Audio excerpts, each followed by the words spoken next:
Guys Lanka premier league లో qualifier 1 లో గల్లే Marvel's team win అవుతుందని చెప్పాను. గల్లే మార్వెల్స్ విన్ అయింది. ఎలిమినేటర్ లో కూడా క్యాండియే విన్నర్ అని చెప్పాను. క్యాండియే విన్ అయింది. మీకు కావాలంటే ఒకసారి వెళ్ళి చెక్ చేసుకోండి. వీడియోస్ అయితే మన ఛానల్ లో ఉన్నాయి. ఆల్మోస్ట్ ఎల్పీఎల్ లో మనం చెప్పిన అనాలిసిస్ కరెక్ట్ అవుతుంది గైస్. ఇక లేట్ చేయకుండా కంటెంట్ లోకి వెళ్తే Lanka premier league 2024 qualifier 2 Jaffna kings versus బిలో క్యాండీ మధ్య జూలై 20వ తారీఖు సాయంత్రం 7:30 ప్రేమదాస స్టేడియంలో జరగబోతుంది. ఈ రెండు టీమ్స్ మధ్య మ్యాచ్ అంటే బిగ్ రైవలరీలా ఉండబోతుంది. ఎందుకంటే ఈ మ్యాచ్ లో విన్ అయితేనే ఫైనల్స్ లోకి అడుగు పెట్టడానికి అవకాశాలు అయితే ఉంటాయి.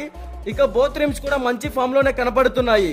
ఈ వీడియోని ఎక్కడ స్కిప్ చేయకుండా చివరి దాకా అయితే చూడండి గైస్. లేట్ చేయకుండా ప్రేమదాస పిచ్ రిపోర్ట్స్ గురించి మాట్లాడుకుంటే ఈ పిచ్ అనేది బ్యాటింగ్ కి ఫ్రెండ్లీ పిచ్.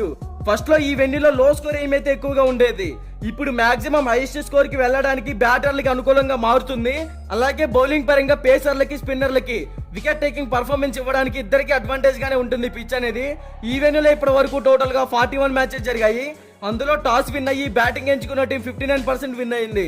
టాస్ విన్ అయ్యి బౌలింగ్ ఎంచుకున్న టీం 41% విన్ అయింది. సో ఈ వెన్యూలో ముందుగా బ్యాటింగ్ చేసిన టీం కి హైయెస్ట్ స్కోర్ కి వెళ్ళడానికి అడ్వాంటేజ్ గా ఉంటుందని చెప్పుకోవచ్చు.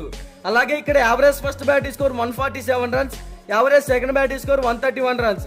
లాస్ట్ 10 మ్యాచెస్ లో పేస్ బౌలర్లకి 61 వికెట్స్ పడ్డాయి, స్పిన్ బౌలర్లకి 60 వికెట్స్ పడ్డాయి. ఫస్ట్ లో ఈ పిచ్ మీద స్పిన్ కి అడ్వాంటేజ్ గా ఉండేది, ఇప్పుడు పేస్ బౌలర్లకి బాగా అనుకూలంగా అయితే మారింది. ఇక బోత్ టీమ్స్ కి సంబంధించిన హెడ్ టు హెడ్ గురించి మాట్లాడుకుంటే ఇప్పటి వరకు ఈ రెండు టీమ్స్ మధ్య టోటల్ గా 12 మ్యాచెస్ జరిగాయి. అందులో బిలవ్ క్యాండీ 7 మ్యాచెస్ విన్ అయ్యింది, జఫ్నా కింగ్స్ 5 మ్యాచెస్ విన్ అయ్యింది. హెడ్ టు హెడ్ రికార్డ్స్ లో బిలవ్ క్యాండీదే పై చెయ్యి. ఇక బోత్ టీమ్స్ లో ఉన్న ప్లేయర్స్ గురించి మాట్లాడుకుంటే ముందుగా జఫ్నా కింగ్స్ టీమ్ లో చూసుకుంటే Pathum Nissanka, Kusal Mendis, Rilee Rossouw, Avishka Fernando, Pramod Madushan, captain Charith Asalanka. Batting order లో టాప్ ఆర్డర్ నుంచి మంచి స్కోర్ అయితే వస్తుంది. మిడిల్ ఆర్డర్ లో కొంచెం వీక్ గా అయితే కనపడుతున్నారు పర్ఫార్మెన్స్ పరంగా. ఇక బౌలర్స్ కూడా వికెట్ టేకింగ్ పర్ఫార్మెన్స్ అయితే ఇవ్వాలి. అలాగే బిలో క్యాండీ టీమ్ లో చూసుకుంటే దినేష్ చెండిమల్, ఆండ్రే ఫ్లెక్చర్, మహమ్మద్ హరీష్, కుశాల్ మెండిస్, వనిందు అసరంగ, దశున్ చనక. ఈ టీమ్ లో ప్రతి ఒక్క ప్లేయర్ కూడా ఫామ్ లోకి వచ్చారు. ఈ టీం మంచి కంబ్యాక్ ఇచ్చి ఇక్కడ దాకా వచ్చిందని చెప్పుకోవచ్చు. అలాగే క్యాండీ టీమ్ ఈ వెన్యూలో మంచి స్కోర్ బోర్డ్ ని కూడా సెట్ చేసింది.